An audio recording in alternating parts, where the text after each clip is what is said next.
Alright, let's be honest. That video about how I became a Toku fan in retrospect, it wasn't that interesting. Almost every Toku fan I know got introduced to the wider world of tokusatsu from Power Rangers. But speaking of retrospect, this video is a retrospective of the entire Kuroninja series until now. But before I talk about Kuroninja, I want to go back to where it all began. Okay, so the year is 2015. Shuriken Sentai Ninja was airing and Idol College had 5 new members. Out of those 5, one of them would eventually become my favorite Idol College member of all time, and another would later be fired next year for an unknown incident. But I didn't know that at the time, because I was on a plane ride somewhere. The destination of this plane ride doesn't matter, because I spent most of the plane ride fast asleep. Now, the thing about airplanes is that the air pressure is lower, which is a perfect atmosphere for having vibrant and highly detailed dreams. And on that plane ride, I was dreaming of a Sentai Ranger who looked almost like Akuroninja, but he was a Black Ranger instead of a Red Ranger. He had to complete 5 ninja trials with the help of the Flowery Kunoichi team from Ninja Sentai Kakuranger. When I woke up, I began thinking of other stories involving this mysterious Sentai Ranger and the Flowery Kunoichi team. The main villains of this series were originally gonna be this group of evil ninjas led by Masakage Sugimori, who somehow survived the events of Shuriken Sentai Ninja in this story. But there were gonna be other villains, such as the Fishmen,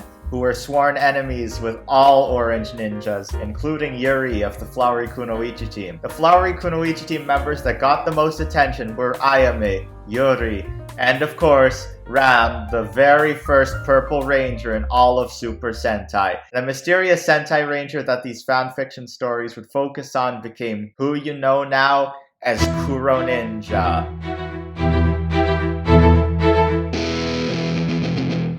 Now, I wanted to wait until Ninja ended before introducing the Kuroninja series to the world. As I was waiting, I started developing Kuroninja's character more, and then suddenly, Kuroninja wasn't just a character for me, he became a persona. 2016 is what I call the golden age of Kuroninja, because it's when Kuroninja first came into existence. I've got names for every year based on what happened to Kuroninja at the time. We'll get to the later years when it's the right time. Now here's the thing, Kuroninja was meant to be more of an anti-hero than a good guy. He wasn't really meant to act like a good guy because this was gonna be a persona and I don't like being the good guy. At best I consider myself an anti-villain. But anyway, I also needed Kuroninja to stand out. I decided that Kuroninja should have a disdain for Red Rangers. Why? Because Red Rangers get a lot of attention and they've also got the most fans. I'm also a Red Ranger enjoyer, so I thought it would be interesting to have a persona that hates Red Rangers with a passion. That being said, there are some Red Rangers I don't like Akuroninja, Kyoryu Red, and Zenkai Juran. I feel like Ninja could have been a good show if it weren't for Akuroninja. Another thing about Kuroninja that he's known for is that he's dated a lot of Sentai Rangers and villains, and I know this is one of the things no one likes about Kuroninja, but this happened because I wanted to make a character that would get a lot of reactions, and sometimes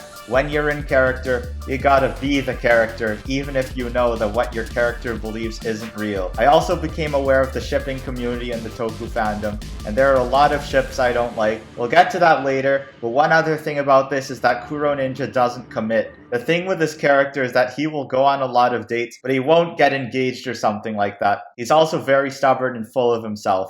But most of all, he has nothing to do with Kuroninja. Alright, let's talk about the catchphrase. You know what I'm talking about. I'm talking about the thing Kuroninja says at the end of his videos and blog posts and stuff. I'm guessing it came from the saying opposites attract, and so Kuroninja started denying he had any relation to Kuroninja. But here's where it gets interesting. Fuka Igasaki became the last idol ninja at the end of Ninja. And when I started learning about idol culture, I found out that some of the big idol groups don't allow idols to have any romantic relationships. And so the phrase, "I have nothing to do with Kuroninja," has a whole new meaning when you take that into consideration. Now, I don't know where I got this next idea, but one day I was like, well, if there's a Kuroninja, then there must be an anti-Kuroninja. And so, Kuroninja's archenemy, Anti-Kuroninja, was born. Unlike Kuroninja, who was energetic and a bit of a show-off. Anti-Kuroninja was more cold and calculating, and he used the power of the void. Anti-Kuroninja was from the Antiverse, and he was supposed to be a big threat to Kuroninja. But later, Anti-Kuroninja would be joined by the Cyber Ninja tech company. The Cyber Ninjas were supposed to become Anti-Kuroninja's foot soldiers, and they were basically cyborg ninjas powered by the souls of fallen warriors. But the Golden Age had come to an end with Uchu Sentai Kyuranger, and it was time for the Dark Age to begin. 2017 is the Dark Age, because I made two of the biggest mistakes of my life in that year. The first was that I opened up a Twitter account for Kuroninja on New Year's Day, which is also Kuroninja's birthday. And the second mistake was, well, let's just say I was focusing more on myself as a fan instead of focusing on myself as a creator. But this was the year that a lot of stuff happened. First off, I started watching The Flash. I think it gave me inspiration to turn the world of Kuroninja into a multiverse. After watching episode 18 of the latest Sentai season at the time, it turns out that Uchu Sentai Kyuranger was not set in the same universe as Tokuso Sentai Deca Ranger. Not only that, but I think there was also the Power Rangers movie and the appearance of Lord Draken. With the emergence of Lord Draken onto the world of Power Rangers, I began thinking of a hypothetical situation where Kuroninja and Lord Draken fought each other. Due to some things, Kuroninja vs. Lord Draken didn't happen this year. Instead, I introduced a new villain to the Kuroninja multiverse, an evil version of Kuroninja named Akuroninja, who came from a place called Earth 4. Okay, so here's where things get complicated. First, I must explain some things. Earth 0 is the Earth you're most familiar with. It is the Earth that I am from, and chances are, if you're watching this video, you are also in Earth 0. Earth 1 is the main Sentai universe, except for Kyuranger. Kyuranger is on Earth 9. Earth 2 is the Power Rangers universe. Earth 3 is the Kamen Rider universe. And I know that Kamen Rider also has its own multiverse, but every single Kamen Rider universe is part of Earth 3. And Earth 4 is the universe that Akuroninja rules over. Now, Akuroninja was supposed to be a one-off villain, but then the next big event changed that. July 2017 was when Kuroninja's YouTube channel, Kuroninja TV, was created, and the first video on that channel was a summary of Ninja Sentai Kakuranger. I planned for the YouTube videos to be secondary to Kuroninja's blog, which was made in character, but eventually I enjoyed making YouTube videos more than the blog posts. Back on the fanfiction side, I was planning for Hami to be one of Kuroninja's partners, but there were so many Kyuranger fanfiction, and a lot of people were shipping Hami with Stinger, especially during the Scorpio arc. If they weren't for Stinger, then they were either shipping Hami and Lucky or Hami and Naga. I was on the Hami and Naga side, by the way. Anyway, this began a story arc where Kuroninja fought against Lucky and Stinger in another dimension known as the Gauntlet. He decided to temporarily form an alliance with Team Naga, but this was also around the same time as the Dark Naga arc, which introduced a new form for Hibitsukai Silver known as Hibitsukai Metal. Hibitsukai Metal later became the inspiration for one of the most infamous OCs in the Kuroninja multiverse, DSR. If you didn't know, DSR stands for Dark Silver Ranger. Quite an original name for an original character, don't you think? Anyway, DSR was the right-hand man of Akuroninja, and he was also his personal executioner. But they weren't the only two, because Akuroninja was also the leader of his own organization, and his followers were known as his enforcers. Many of Akuroninja's enforcers were soldiers with the Zoo Ranger's power. They were basically Lord Draken's sentries, but there were a few that stood out, like Zuo Crow, Kiba Dragon, and Phoenix Soldier. On the day after Christmas, Akuroninja took his followers' powers and combined them into the ultimate weapon, but then he was finished off by Kuroninja, and after that, 2017 came to an end.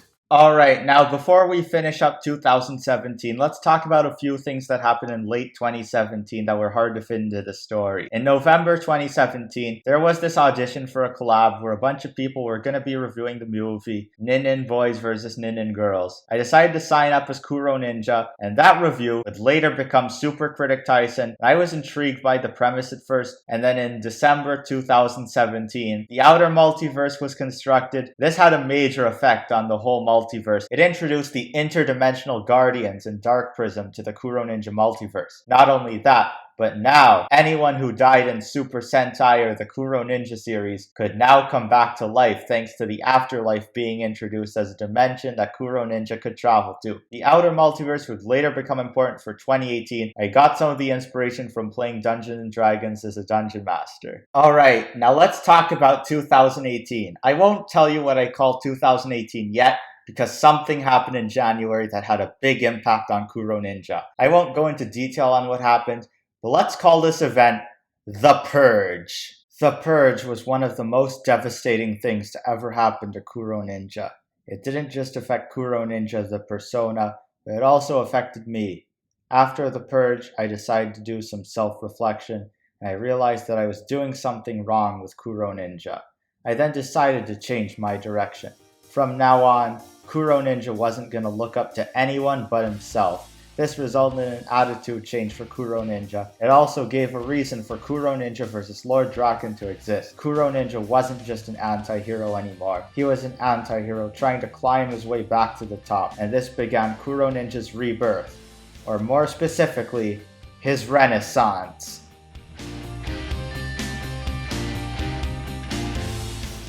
2018 was the Renaissance year of Kuroninja, and it began with the cast reveal for the latest Sentai season, Lupin Ranger vs. Pato Ranger. Kuroninja's chaotic good, so he was on Team Lupin Ranger, and so was one of his partners. To say that Umika Hayami had a big impact on Kuroninja is a huge understatement. I wanted to pair Kuroninja with Tsukasa, because I think they have better chemistry, but instead Kuroninja and Umika got more attention. I was a bit worried that Sakuya's crush on Umika would ruin everything, but the good news is, unless you're talking about a maid with the massive knife collection and the power to stop time, Sakuya isn't that popular with the Lupin Ranger fandom. Anyway, the first half of 2018 mostly focused on Kuroninja X, a season where Kuroninja would be joined by the Kuroninja of Earth 10, who is also an Orchid Ninja. This was a year when a lot of Kuroninjas were introduced. Not only that, but I also did some other projects. One of them was the Toku Amazing Race hosted by Anti-Kuroninja. It was a collab with Movie Critic, but I didn't really like it that much because all my favorites kept getting eliminated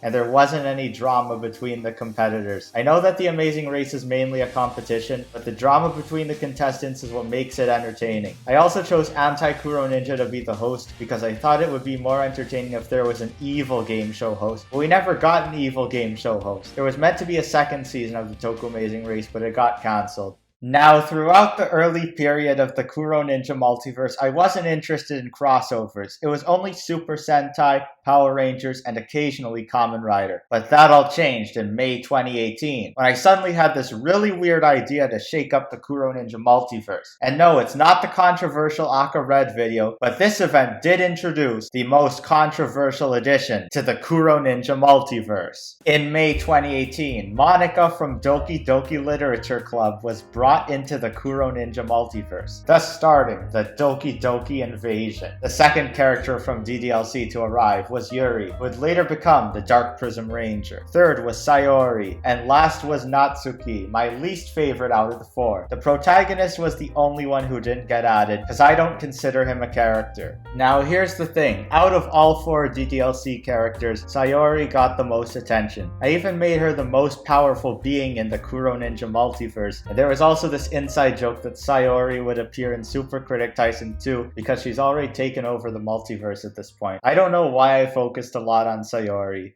I guess it's because I found her a bit relatable, and yes, this has the dark undertones you think it does. In 2018, my head was not in a good place, and I don't think it was just the Purge that caused it. I think there were many other things in play. Kuroninja had gotten some unwanted attention from some people, and I'm not talking about Toku fans. These are the kinds of people who think that every single tokusatsu is a Power Rangers ripoff. I was feeling a bit salty, but I had to be because I was surrounded by leeches. The good news is, it didn't really last long because I got a new interest that made me feel better and more motivated to do stuff. June 2018 was when I started becoming interested in an idol group called Morning Musume. I was already familiar with Haruka Kudo because she was the actress of Lupin Yellow, but my favorite idol out of the group was Sayumi Michishige. Anyway, the next thing that happened was that Kuroninja Gold was introduced along with the Shadow Dimension. Kuroninja Gold was an interesting teaching season, and it focused on Kuroninja teaching a ninja school. There was a lot more focus on Doki Doki characters and some original characters. There was also an elemental theme. I am not a fan of Kuroninja Gold nowadays.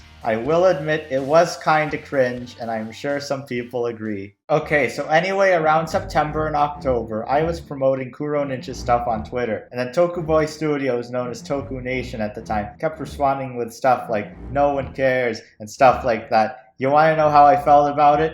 Honestly, I couldn't care less. But this wasn't my personal Twitter, this was Kuroninja's Twitter. It was kind of annoying since the whole point of using Twitter is for self-promotion. So I decided that a perfect in-character response for Kuroninja was to drop a diss track on Toku Nation. Alright, let's talk about the Toku Nation diss track. Around this time, there were a lot of YouTubers dropping diss tracks on each other. In real life, I didn't really care about Toku Nation, but if Kuroninja didn't respond, it would be out of character for him. I also thought it would be a good exercise because I was also making music covers under the Kuroninja persona. Not only was I making covers, I was also making original music under the Kuroninja persona. And on October 27, 2018, Haruka Kudo's birthday, I released one of my most infamous works of art, and there's nothing you can do about it. Now, this is where things get interesting. In one of the lines for the Toku Nation diss track, Kuroninja says, "You only have 0, but I've got 5. This is a reference to a certain group in the Kuroninja multiverse that includes Momo Ninja,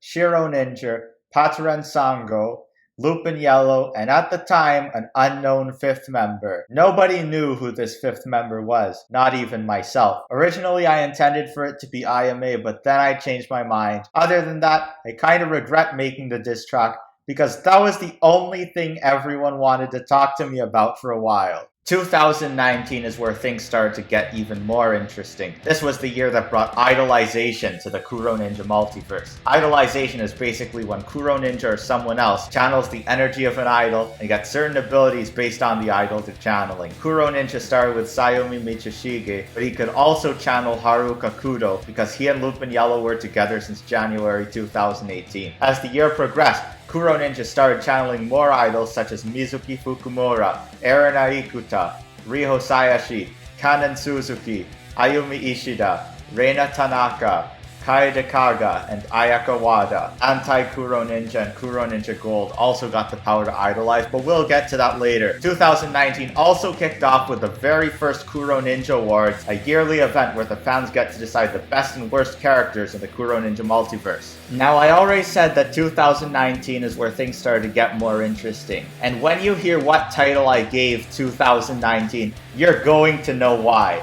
In the Kuroninja multiverse, 2019 was the year of Sora. If you've been around this channel for a long time, you might be familiar with a certain individual, and she had a big influence on the Kuroninja series. Let me explain. Shuriken Sentai Ninja aired in 2015, the same year as Sora Shiina's debut. In episode 7 of Ninja, Hurricane Red made an appearance, and the Ninjas got a Hurricane Shuriken, marked with a kanji for sky, which is pronounced Sora. It just so happens that Hurricane Red's name is Yosuke Shiina, and Sora Shiina was born in the month of July, the 7th month of the year, and Hurricane Red appeared in episode 7. By the way, episode 34 of Ninja was the last episode that aired before Sora Shiina's debut. 3 plus 4 is 7, and as you can see, the number 7 is very significant in the Kuroninja series. Spring 2019 saw the evolution of Akuroninja. He was brought to the Shadow Dimension, where he was reshaped by Akinam, the red-eyed sorcerer and the Shadow Dimension counterpart of Monica. This was meant to make Akuroninja into a serious character again, but I had also watched Avengers Endgame, so one problem with this new and improved Akuroninja was that Akinam kept quoting Thanos all the time. Another thing that happened was that Kuroninja's 5th partner was revealed. It was Shinken Yellow, and I only chose Shinken Yellow because I didn't want Asuna to be Kuroninja's partner. That would be too obvious, so I decided to go for Shinken Yellow because Shinkenja was celebrating its 10-year anniversary. At the same time, Anti-Kuroninja evolved as well, represented by his new Emerald Green form. The Emerald Green was supposed to be a reference to Generation 10 Morning Musume member Masaki Sato. This was originally a random choice, but it turns out that Anti-Kuroninja being able to channel the energy of Masaki Sato actually suits him very well. You see, Masaki Sato is a fan favorite, back when she was still a member of Morning Musume, and one thing about her is that she wanted to be acknowledged by Haruka Kudo. And as you know, Haruka Kudo portrayed Lupin Yellow in Lupin Ranger. You already know Kuroninja's connection with Lupin Yellow. Anti-Kuroninja's story is somewhat similar. He wants Kuroninja to acknowledge him. From May 2019 onward, Anti-Kuroninja began associating himself with the color emerald green. Kuroninja Gold also got the ability to idolize, and he started channeling the energy of Haruna Ikubo, another Generation 10 member of Morning Musume. Later, he also started channeling Kaede Kaga and Reina Yokoyama, and Reina Yokoyama is the perfect idol for Kuroninja Gold because she's a Kamen Rider fan and her member color is gold and yellow. Another thing that changed was the Anti-Kuroninja Show. The Anti-Kuroninja Show was supposed to be some kind of outlet for announcements and things I found interesting in the communities I'm a part of, but in character as Anti-Kuroninja. For some reason, I liked being Anti-Kuroninja more than Kuroninja, because he was more interesting to me. The Anti-Kuroninja Show started off scripted, but then it became more improvised when I got used to the Anti-Kuroninja persona. And Anti-Kuroninja also appeared in Super Critic Tyson, but I didn't really like it because Anti-Kuroninja is supposed to be light gray and emerald green, and this version of Anti-Kuroninja was lavender. If only I knew what was in store for Anti-Kuroninja later on. Anyway, during the summer break, I decided to watch an anime for the first time. Now, I already watched some anime like Pokemon, Yu-Gi-Oh! GX, Ninja Hattori, and Crossfight Beat-em-on, but in my opinion, anime made to sell toys and anything on the Disney Channel doesn't count. So I consider Date Alive to be my first anime. It was the best anime I ever watched. It was the only good anime I ever watched. Every other anime I watched was just decent, and the reason why Date Alive is the best anime I ever watched is because it introduced me to Kurumi Tokisaki. The moment I saw Kurumi, I knew she was the closest I would ever get to seeing the perfect anime character. My introduction to Kurumi also signified a change in the Kuroninja multiverse. The Kuroninja of Earth Zero had always existed as a character, but in a more neutral role. This time, the Kuroninja of Earth Zero had changed into an antagonist for Kuroninja to fight against. And since I made my avatar character into a villain, I decided that if Kuroninja looks up to Sora, I would look up to Hibiki. And I'm not talking about the Kamen Rider, I'm talking about Otsuki. 2019 came to a close and it was time to start 2020. The year of Hibiki. 2020 was the year of Machine Sentai Kira Major. The cast was revealed and one of the surprises we got was that the Pink Ranger was going to be portrayed by Mio Kudo, the actress who portrayed Kanen Fukami in Kamen Rider Ghost. And I knew that if Sayo Oharu was one of Kuroninja's partners, it would get some attention. And so 2 more were added to the 5 and the Legendary 7 was born. The Legendary 7 is a group that consists of Momo Ninja, Shiro Ninja, Hataren Sango, Lupin Yellow, Shinken Yellow, Kirame Pink, and Kirame Green. Now here's the thing, around the same time as the Legendary 7 was being formed, I was also working on something for Anti-Kuroninja. In late 2019, Anti-Kuroninja formed a new alliance called Emerald Club, and one of its first members was Shinken Green. I got this idea because Shinken Yellow is now one of Kuroninja's partners. But then I remembered that some people in the Super Sentai community ship Shinken Yellow with Shinken Green. So I thought, what if Anti-Kuroninja approached Shinken Green and convinced him to join Emerald Club so he could get revenge on Kuroninja? Now, Emerald Club formed at the right time because Kira Major had a gemstone theme and emeralds are a gemstone. So of course, it would only be natural for the next member of the Emerald Club to be Kirame Green. But Sena Hayami was also part of the Legendary 7. So I decided,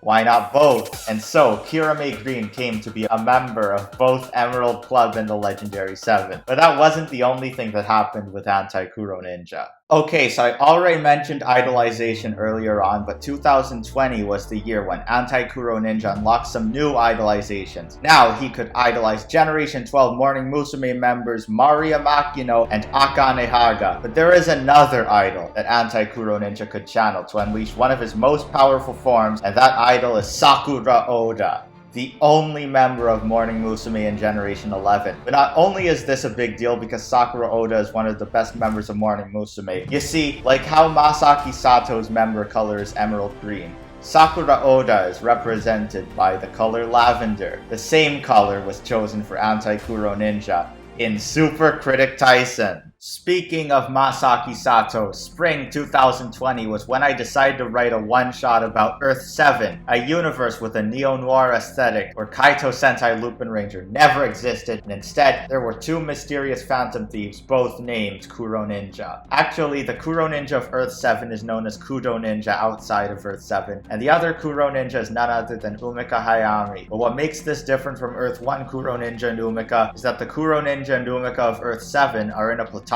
relationship. The Earth 7 one-shot also saw the debut of one of my most influential OCs yet, Ayu Kuroda. I created Ayu to be the rival of Umika in Earth 7. She was based on Masaki Sato. After the Earth 7 spin-off, I didn't really do much involving Kuroninja, but there was a lot of drama that happened much later. First, there was this Toku YouTuber who was stuck in 2016 because that's when he peaked in relevance and his fans tried to cyberbully me. It was such a sad, pathetic attempt because Kuroninja doesn't represent me as a person. And both me and Kuroninja have been through worse. When I found out why I was being bullied, the guy who might have started it became a pariah in the Toku community for an entirely different reason, and now he isn't relevant anymore. Now, I try not to get into drama because it's bad for business. It's also in character for Kuroninja to avoid starting beef with anyone because he only eats fish. But this next incident was where I got dragged into some drama in the Toku community, involving some lesser-known Toku tubers. I'm sure some of you know what I'm talking about because it happened in July 2020, and I'm really sorry for reminding you about it. Anyway, one of my strategies was to just ignore this guy until he got bored of me. After all, he wasn't really evil, just obnoxious. He was the kind of student who kept reminding the teacher that they forgot about the homework. He was like the kind of person who would double dip in a salsa bar and still wonder why he got kicked out of the party. But this was starting to feel familiar to me. I began to remember how obnoxious I was in 2017, and I was afraid that the next time I looked in the mirror, I would see Lord Draken instead of my own reflection. You see, after the Purge, Lord Draken became more than a Power Rangers villain to me. Lord Draken became a symbol of my inner demons and my insecurities. In 2019, Kuroninja vs. Lord Draken happened, with the stipulation being a casket match to symbolize me burying my inner demons and moving on to something else. But during the Mario and Luigi incident, I was afraid that they were going to come back from the grave to haunt me. The good news is I wasn't really that affected by the drama. My strategy of not feeding the trolls worked, and it happened just in time for the debut of a Super Sentai villain that had a major impact on the Kuroninja multiverse. That's right, I'm talking about Yodonna. But she actually didn't do anything in the Kuroninja multiverse until 2021. Okay, so there are two things I want to talk about to wrap up 2020 and the year of Hibiki. First off, Anti-Kuroninja became more involved with the Kuroninja multiverse thanks to his ambivalent thoughts on Rena Aoi. This all started because Rena Aoi's tweets kept getting recommended to him on his Twitter timeline, and it culminated with him introducing Rena Aoi to Toku Yai. Another thing I want to talk about is On the Grid, a Toku game show I thought of and hosted under the Kuroninja persona. I wanted to do some kind of Toku game show because there weren't that many on YouTube at the time, and if there were any, they were probably just quizzes and stuff. I wanted to try something new, and the first On the Grid game show was a success. I enjoyed it, the contestants enjoyed it. It was still the first time making a game show though, so there was room for improvement. Alright, now it's time to talk about 2021. 2021 has two titles because it was divided into two halves. The first half of 2021 is Metal Hero Mania, and the other half is known as the Aoi Renaissance. Let's start with Metal Hero Mania. For the first half of 2021, I watched a lot of Metal Hero seasons, got reminded of how underrated Metal Heroes is. Some of the Metal Heroes influences could be felt throughout the Kuroninja series for a while. Now, that wasn't the only thing going on. Kikai Sentai Zenkaiger, which also feels like a Metal Hero season, was airing this year, and with it came some implications of a multiverse in Super Sentai. Do you want to know what that means? It means that I was ahead of my time. And so I got to work on a story called Shift into Dimensions, where Kuroninja had to save the multiverse from impending doom with the help of the Anti-7. Who are the Anti-7? Well, the Anti-7 is a villainous counterpart to the legendary 7. When they first started, their members were Yodonna from Kira Major, Midouninja from Ninja, Kaze no Shizuka from Bokenger, Ayu Kuroda from the Earth 7 spin-off,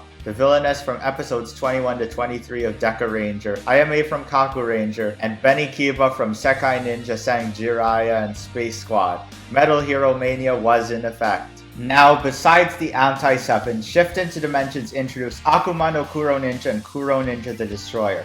two of the most evil Kuroninjas in the multiverse. Although they were defeated by the end, this wouldn't be the last time they would face Kuroninja. But things settled down after shifting to dimensions. On April 1st, 2021, the Touhou Takeover happened as a result of a Touhou phase I was going through. This event basically involved me releasing a collection of Super Sentai music covers, which were actually Touhou covers. It only lasted for one day, but it brought Touhou into the Kuroninja multiverse. And two Touhou characters that had a major impact on the Kuroninja multiverse were Kuroninja's favorite Touhou character, Kogasa Tatora, and my favorite Touhou character, Nue Hoju. Just for fun, I gave Nue her very own Kuroninja form. Kogasa had a major impact on the Kuroninja multiverse because if Aka Red appeared in Kikai Sentai Zenkaiger, I would have written a fanfiction starring her and Kuroninja.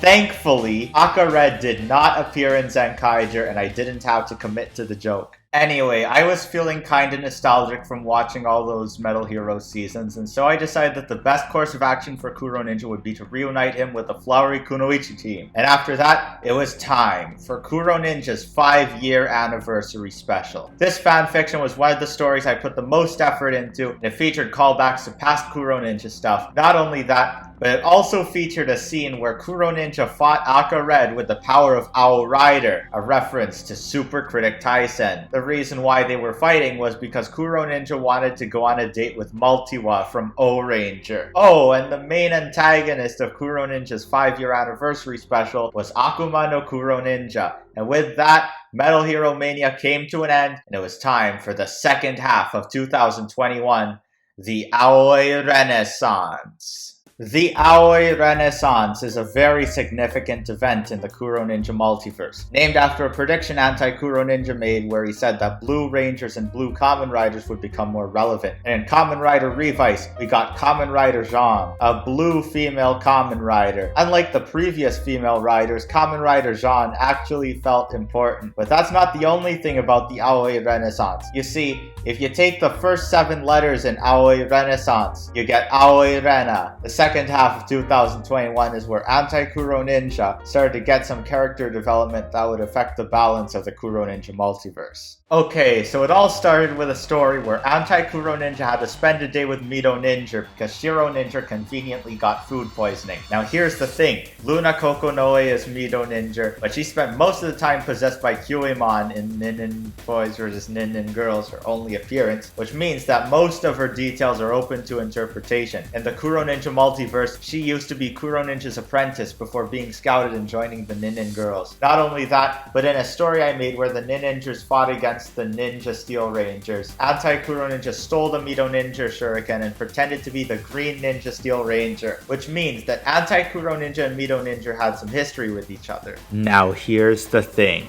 The Mido-Ninja and Anti-Kuroninja relationship dynamic is interesting. I call it that because I couldn't find a better term for it, but the thing you need to know is that Anti-Kuroninja and Mido-Ninja are just friends. But it was interesting because before, Anti-Kuroninja didn't have any friends, and then I wrote another Anti-Kuroninja one-shot where he and Mido-Ninja teamed up. I got the idea to do an Anti-Kuroninja face turn, but this was also when 2 important events happened that solidified my choice to make Anti-Kuroninja into a good guy. The first major event that happened involved someone I already talked about. In August 2021, Rena Aoi announced her retirement from acting. This had a big impact on Anti-Kuroninja. Even though he wasn't the biggest fan of Aoi Rena, he knew that her retirement would leave behind a void that needed to be filled. Not only that, but it would later be announced that Masaki Sato would be graduating from Morning Musume also in December. And so, ready for these 2 major events, it was time to sow the seeds for the Anti-Kuroninja face turn. But the Anti-Kuroninja face turn was gonna take some time because it felt wrong for him to turn good right away. So instead, let's talk about something else that happened during the Aoi Renaissance. I introduced someone else to the Kuroninja multiverse. Why?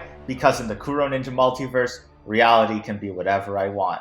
and I wanted to bring my second favorite anime character to the Kuroninja multiverse. Someone who wasn't as popular as Kurumi, but was equally deserving of my praise. I'm talking about Reynare, a character who only appeared in the first 5 episodes of an anime that I think is about high school and D&D. And besides Kurumi, she was the greatest anime character in the entire Omniverse and beyond. That wasn't the only thing that happened though. Around the same time as I brought Reynare into the Kuroninja multiverse, I also gave Kuroninja a new form that he could only access if he fused with Yodonna and the villainess from episodes 21 to 23 of Deca Ranger. This form would become known as Kurodonna, and the Kurodonna experience was way better than the official Yodonna spin-offs. And speaking of the Yodonna spin-offs, their existence created an anomaly in the space-time continuum, so I decided that there would be 2 Yodonnas in the Kuroninja multiverse, both from alternate timelines. In one timeline, Yodonna met Kuroninja, and in the other, she didn't. And if Mizuki Kakihara met the Yodonna who fused with Kuroninja to become Kurodonna, then that would cause a time paradox. This wasn't the first time I had to create new characters out of a necessity to protect the canon timeline. And after weeks of waiting, it was finally December, and it was time for Anti-Kuroninja's face turn to be complete. Masaki Sato graduated from Morning Musume on the 13th, and on Christmas Eve, Anti-Kuroninja got rejected by Shironinja, bringing an end to a thread that had been preventing him from turning face. And then on New Year's Day, Aoi Renaissance officially retired, and Anti-Kuroninja entered 2022 a changed man. As for Kuroninja, he fought against me, but I fused myself with my favorite Kamen Rider Drive character to become the Nightmare Roy-Mude. Now, before we get to 2022, there's one more thing I want to talk about, and that's Mikoto Yamada, Kuroninja's favorite member of Idol College from mid-2020 to late 2021. In November 2021, Mikoto Yamada graduated from Idol College. That's all you need to know for now. 2022 still isn't finished as of the making of this video, but I've already planned on calling it the Year of Yamada. If you've seen any of Kuroninja's Dawn Brothers videos, you will immediately know why. 2022 started with the Kuroninja Awards for both 2020 and 2021. The 2020 Kuroninja Awards didn't happen in 2021 due to some mysterious circumstances, but anyway, the host for these 2 Kuroninja Awards was Anti-Kuroninja. After the Kuroninja Awards, I knew that since Anti-Kuroninja was no longer a villain, I had to do something to restore the balance of the Kuroninja multiverse. But I didn't want to rely too much on Akuroninja.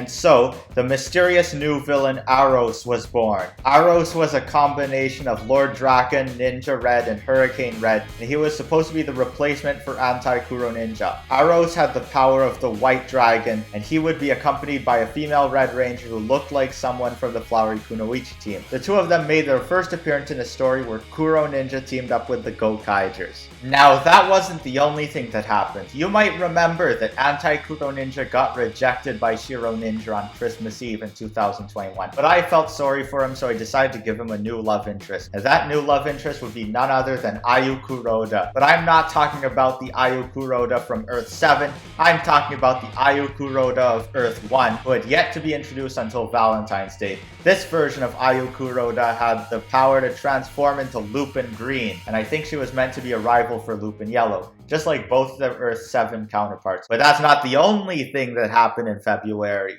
I'm pretty sure you already know what I'm going to talk about. I, of course, am going to be talking about Dawn Brothers, and I'm going to explain what Mikoto Yamada has to do with the series. Well, in case you forgot, Mikoto Yamada is one of Kuroninja's favorite idols, and in November 2021, she graduated from Idol College. On one of her Instagram posts, she mentioned something, I translated it, and it mentioned something about the ban on information being lifted or something like that. I think she was talking about an NDA, and it just so happened that this was posted about a week before the cast reveal for Avataro Sentai Dawn Brothers. So now I was a bit excited because I thought Mikoto Yamada would be cast in Dawn Brothers, and so was Kuroninja. Just one thing you need to know though, Mikoto Yamada was Kuroninja's favorite Idol College member at the time, but my favorite member was someone else. Anyway, Mikoto Yamada wasn't cast in Dawn Brothers, and this led to Kuroninja gaining a desire to see his favorite idol appear in the series no matter what. But he does have a favorite character in the series, and you already know who it is. It's Sononi. I was introduced to a lot of idol groups in 2022, and one of them was this idol group called Misc. And if it weren't for Amisa Miyazaki being cast as Sononi, I probably wouldn't have known that Misc exists. But back to Mikoto Yamada. After episode 9, there was a teaser for the next episode which teased that there would be another Oni sister. I was hoping that it would be Mikoto Yamada, but then it was announced later in the day that Mikoto Yamada joined the theater troupe. Now here's another interesting that happened. Remember how I mentioned that there was a Toku YouTuber who bullied Kuroninja in 2020? Well, one day after I uploaded the video about Sononi, he got called out for something again. I was a bit disappointed that happened because ever since July 2020, I was planning to challenge him to a boxing match and turn Kuroninja heel. The day after that, Toku Boy Studios got called out for something. I have no idea if it's because of Sononi or if it's just a coincidence, but the Kuroninja curse had struck again. Anyway, there's another thing that happened in 2022. It was revealed that after the events of Kirame Kirame Pink got married to Kirame Blue. There's just one problem though. Kirame Pink was a member of the Legendary Seven, so I decided to introduce a new character known as another Sayo. But what made this different from Yodonna was that there's an actual canon explanation for all this, no pun intended. You see, another Sayo is actually a clone of Kanen Fukami from Kamen Rider Ghost, but she has the memories of Sayo Oharu. And so, if Sayo and another Sayo meet, it won't cause a time paradox. Now, throughout 2022, there were teasers of a possible 8th member joining the Legendary Seven, even though it's the Legendary Seven. The seeds for this major event had been planted since the beginning because it would cause a major impact on the Kuroninja multiverse. And in July 2022, Kuroninja did a tournament on Instagram to determine who the 8th member of the Legendary Seven would be. There were many possibilities, from Yodonna to Sononi to Gokai Yellow, but only one would become the 8th member. And the winner of this tournament with the most points was Gokai Pink. I think Kuroninja and Gokai Pink could be an interesting pairing, but I don't think they're the best match. This isn't Kamen Rider build, you know. Anyway, after many years of Kuroninja had passed, I started to get more comfortable the more I got to know the Toku community better. And so, I got the idea to make 2 videos, not as Kuroninja, but as myself, the creator of the Kuroninja multiverse. The first would be about how I became a Toku fan, and the second would be about the history of Kuroninja, but from a behind-the-scenes perspective. And that second video is the one you're watching right now. I hope you enjoyed it, and if you did, make sure to like, comment, and subscribe, and remember, you will never reach the sky until you find hope. Oh, what's this? You're still here? Well, this video took a long time to make, but I guess I can tell you some more stuff. I had to leave out a few details in the video, such as the whole Dragon Orb saga and MSH, because they weren't really that important. I also left out the Ran isn't evil theory because I had no idea how to fit it into the video. Anyway, I'm impressed that you made it this far unless you cheated by skipping to the end. I can't think of anything else to say, so the video is over for real this time. Oh, I almost forgot. You know how there's an Anti-Kuroninja? Well, guess what? There's also an Anti-Kuroninja of Earth 0. And just like how I call myself Hibiki no Oja, this guy calls himself Hata no Yes Ryuki. Anyway, this is the real ending.